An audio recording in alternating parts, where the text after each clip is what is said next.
السلام عليكم ورحمة الله وبركاته. النهاردة هعمل لكم العيش الفلاحي أو العيش المصري بطريقة هتعتمديها إن شاء الله على طول. أول حاجة عندنا الدقيق، 4 كوبايات من الدقيق. أنا بعاير بيه المج ده. هنحط عليها نص معلقة من الملح ومعلقة ممسوحة من السكر، وهنحط عليها معلقة من الخميرة الفورية. هنا بستخدم المعلقة الصغيرة في الملح والسكر والخميرة. هقلب المكونات الجافة دي كلها مع بعض أهو، عشان تتداخل كلها مع بعض كده. وهنجيب معلقة كوباية ونص من المية. هنا في دقيق بياخد كوباية ونص ومعلقة، أو كوباية ونص ومعلقتين، وفي دقيق بياخد كوباية ونص بالظبط زي الدقيق بتاعي ده. تمام كده. أنا استخدمت هنا دقيق قمح. في ناس هتستخدم دقيق التومين، وفي ناس هتستخدم دقيق متعدد الاستعمالات. لو دقيق متعدد الاستعمالات كده هتضطري ان انت تحطي له معلقة من الردة او النخالة، يعني على حسب البلد. هنعجن هنا كويس اهو.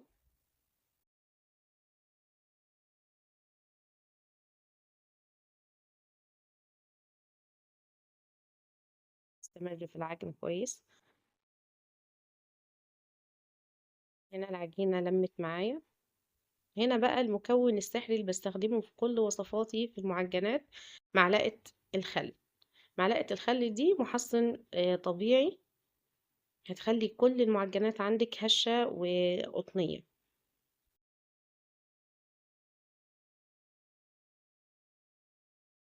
كده العجينة لمت معايا اهي، مش بتلزق ولا حاجة.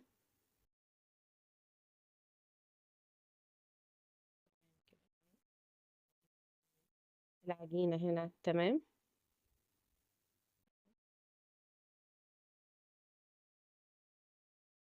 كده. آه عجناها كويس وهنسيبها تخمر في مكان دافي اهو.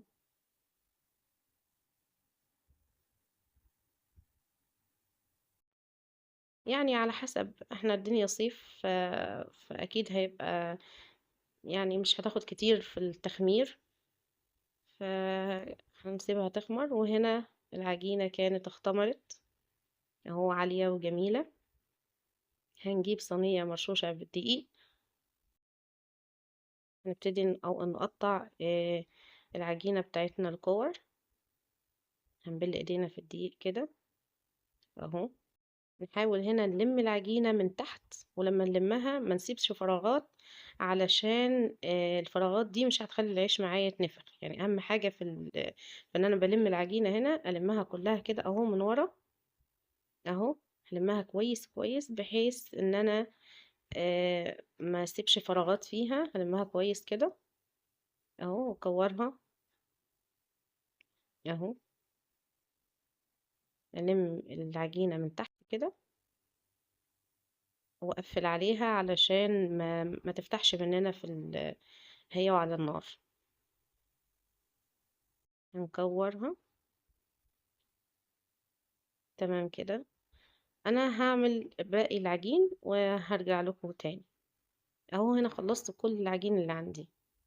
هنا عمل تقريبا 12 كورة اهو. هنا هنحط الردة او النخالة، هي دي الردة او النخالة. هنرشها على الرخامة كده.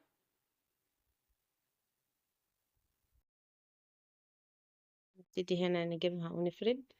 نحط شوية دقيق على الوش، يعني من تحت ردة ومن فوق دقيق. هنفرد كده 2 فوق او 3 فوق و3 تحت من كل ناحية اهو.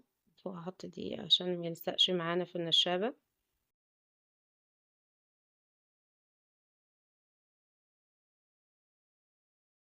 هنفرد من كل ناحية علشان يبقى متساوي.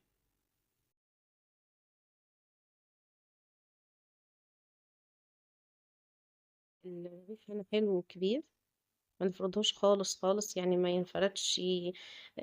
يعني ما ينفردش كده. بيبقى رقيق علشان يتنفخ معانا، ولا يبقى سميك علشان هيبقى ليه لبة كده من جوه ويبقى معجن.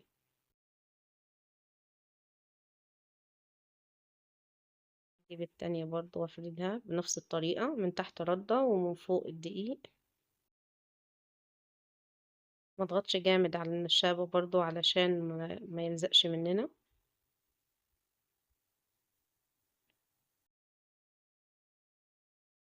هتاكلوا احلى عيش مصري. اهو. بحاول اسوي الاطراف كلها عشان يبقى مدور كده وحلو.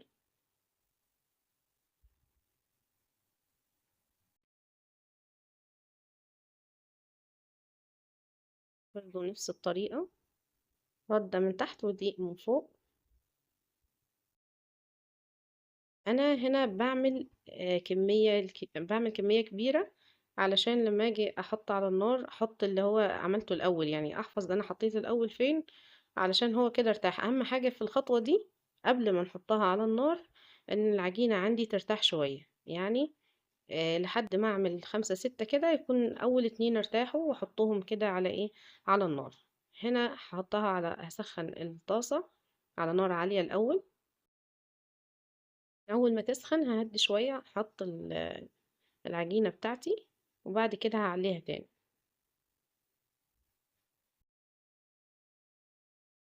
هنا هعرف ازاي ان هي تتقلب. هنلاقيها في الاطراف قبت شوية كده او اتنفخت شوية، فانا هقلب على طول يدوبك تشمع تحت كده يعني. اهو انا انا مخليه وقت الفيديو عادي، مش قصة فيه علشان تعرفوا هي قعدت معايا قد ايه على النار.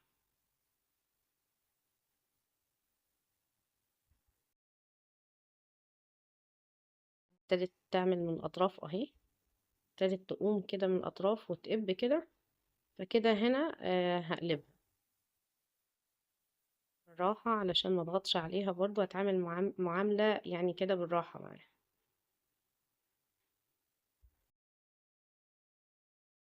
ابتدت تنفخ كده.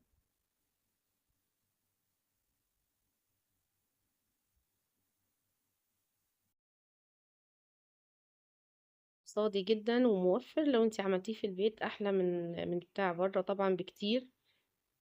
وهتلاقي عندك طازة على طول، يعني هتعمليه طازة على طول.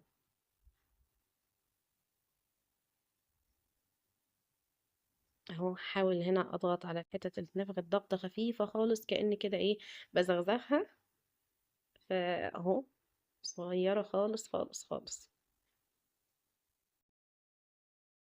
ضغطة خفيفة يدوب كده علشان ترتفع. هقلبها الناحية التانية اهو. بصي كده، بضغط ضغطة خفيفة يدوب وبزغزغها كده حتة صغيرة. واتنفخ كده وبقى جميل.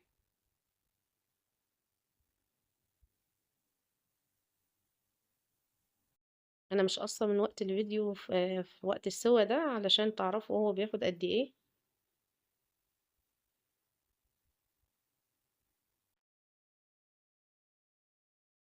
كده خلاص. هحاول اطلعه اهو.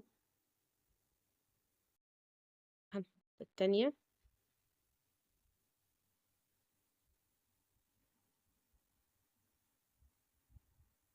برضو هسيب وقت السوا علشان تعرفوا هو بياخد قد ايه.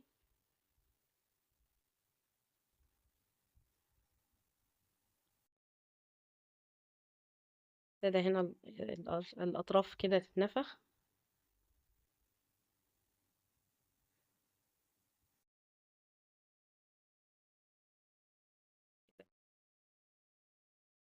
هنقلب بالراحة خالص.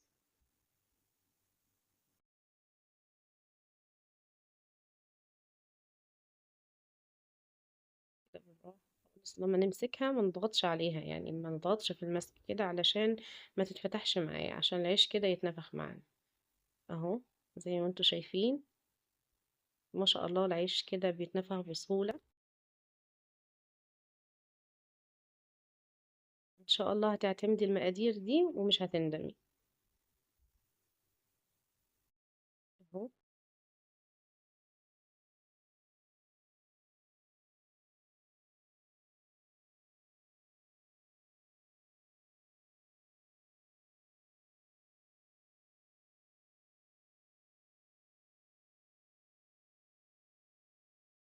نقلبه على الناحية التانية كده.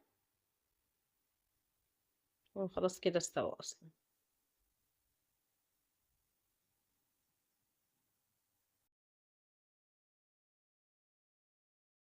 شكله جميل. حلو. كده خلاص هو المفروض يطلع. اهو. استوى على الناحيتين. ما شاء الله هنا كبير وجميل ومنفوخ كده وحلو، شكله جميل جدا. هنا بقى لو حسيت ان انتي ان الردة هتحرق منك او هتعمل شياط وكده، فممكن بفرشة او منديل تحوشي الردة دي وتحطي الطاسة تاني على النار وتسوي فيها مرة تانية.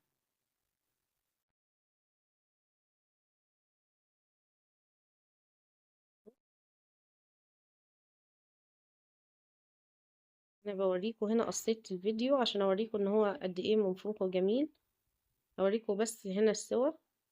انا اوريكم الاول وقت السوا قد ايه بالظبط، وهنا هوريكم ان هو اتنفخ اهو.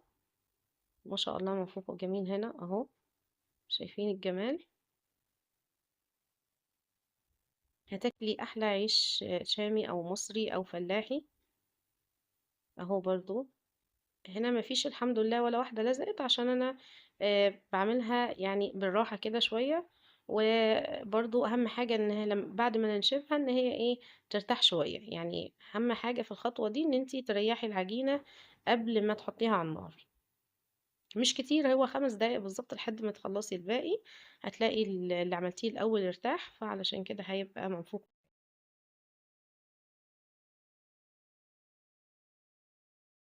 انا بحب النفخة بتاعته دي جدا. اهو.